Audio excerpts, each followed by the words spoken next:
Desperation grows among Palestinians, trapped with little aid as Israel battles Hamas in Gaza. Israel and U.S.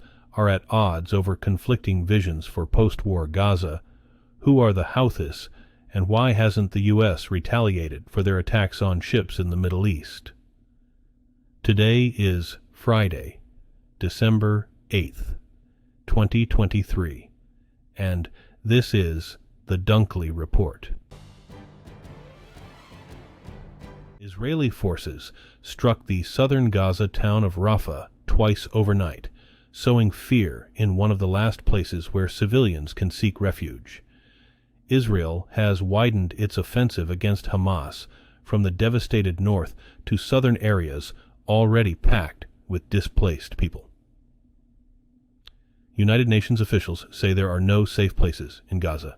Heavy fighting in and around the southern city of Khan Younis has displaced tens of thousands of people and cut most of Gaza off from deliveries of food, water, and other vital aid. UN Secretary-General Antonio Guterres used a rarely exercised power to warn the Security Council of an impending humanitarian catastrophe and urged members to demand a ceasefire. The United States appeared likely to block any such effort. The United States strongly supports Israel in its war against Hamas, but is increasingly at odds with its Middle East ally over what will happen to the Gaza Strip once the war winds down. Israel talks about having an open-ended security presence and imposing a buffer zone to keep Palestinians away from its border. It rules out any role for the internationally recognized Palestinian Authority. The United States lays out a different vision.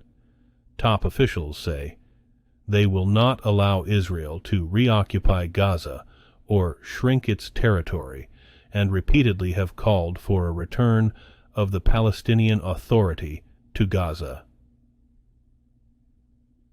These conflicting visions have set the stage for difficult discussions between Israel and the U.S.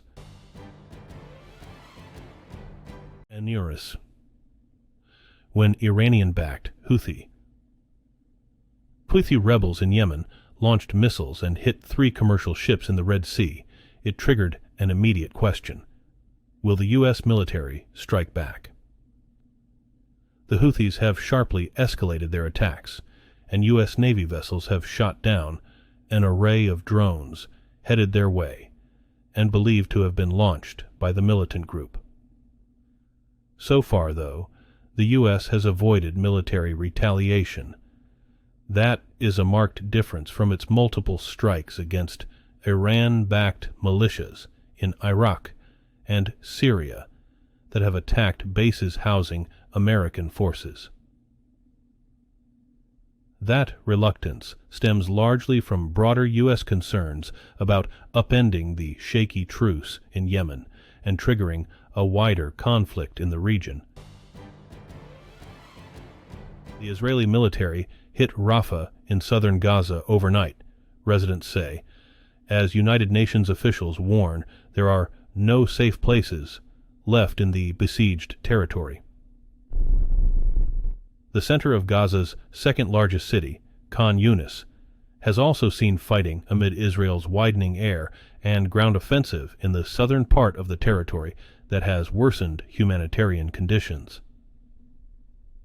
Arab and Islamic nations are calling for a vote Friday on a draft UN Security Council resolution demanding a humanitarian ceasefire in Gaza. The Hamas-controlled health ministry says the territory's death toll has surpassed 17,100. Around 200 people have died on the Israeli side, mainly of them civilians killed during the October 7th attack by Hamas. That triggered the war. Lawmakers in Russia have set March 17th as the date for the country's 2024 presidential election. A scheduling decree unanimously approved by the upper house of the Russian parliament. Thursday, moves Vladimir Putin closer to a fifth term in office. Putin hasn't yet announced his intention to run again, but is widely expected to do soon. Under constitutional reforms he orchestrated, he is eligible to seek 2 more 6-year terms after his current one expires next year, potentially allowing him to remain in power until 2036. Prominent critics who could challenge him on the ballot are either in jail or living abroad, and most independent media have been banned. An international team of climate scientists says the ongoing catastrophic rains in East Africa have been made worse by human-induced climate change. An analysis by World Weather Attribution found that the magnitude of the rainfall had nearly doubled due to global warming. The researchers found the rainfall experienced between October and December to be one of the most intense ever recorded in East Africa's short rains seasons over the past 40 years.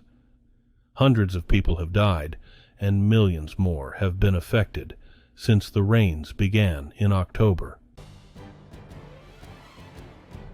Reports from Myanmar say its military government has been freeing soldiers and police who had been jailed for desertion and absence without leave, as authorities seek to get them to return to active duty. A police officer and an army officer on Thursday confirmed independent media reports that the authorities are following through on an amnesty plan to get them back into service in order to ease an apparent manpower shortage. The amnesty offer was an apparent consequence of the military. Facing the greatest battlefield pressures since it seized power from the elected government of Aung San Suu Kyi in February 2021. An offensive by ethnic armed groups in late October sparked fighting nationwide.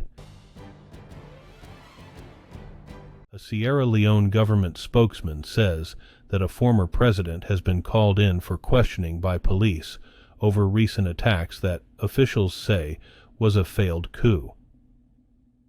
The information minister said Thursday that police summoned ex-president Ernest Bai Koroma to its headquarters for questioning on the failed attempted coup at the end of last month. Koroma's summons follows the earlier arrest of his former security aide.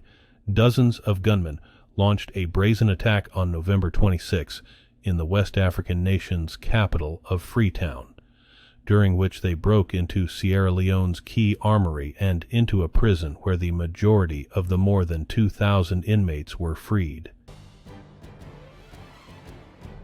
Spain's defense minister, Margarita Robles, says the government filed a complaint to the United States after discovering that Spanish intelligence agents had allegedly leaked secret information to the U.S.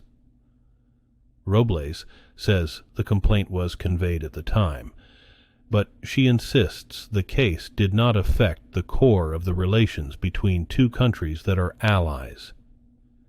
Earlier this week, Robles confirmed that a Madrid judge had opened an investigation into agents of Spain's National Intelligence Center for an alleged leak of secret information to the United States. The president of Seychelles has declared an emergency after a huge blast at an explosives depot that followed deadly flooding on the country's main island. President Wavel Ramkalawan said 3 people have died in the flooding. The health ministry said 178 people were injured in the blast in an industrial area southeast of the capital. The explosion caused no deaths, but the president said it caused massive damage to surrounding areas, and the flooding caused major destruction. The blast was at a depot where a construction company was storing explosives. It happened Thursday morning, hours after the flooding started, but authorities did not link the blast to the weather. The floods inundated houses and washed away roads. Today's news was reported by the Associated Press. This has been the international news for Friday, December 8th, 2023. Thanks again for joining us here at the Dunkley Report.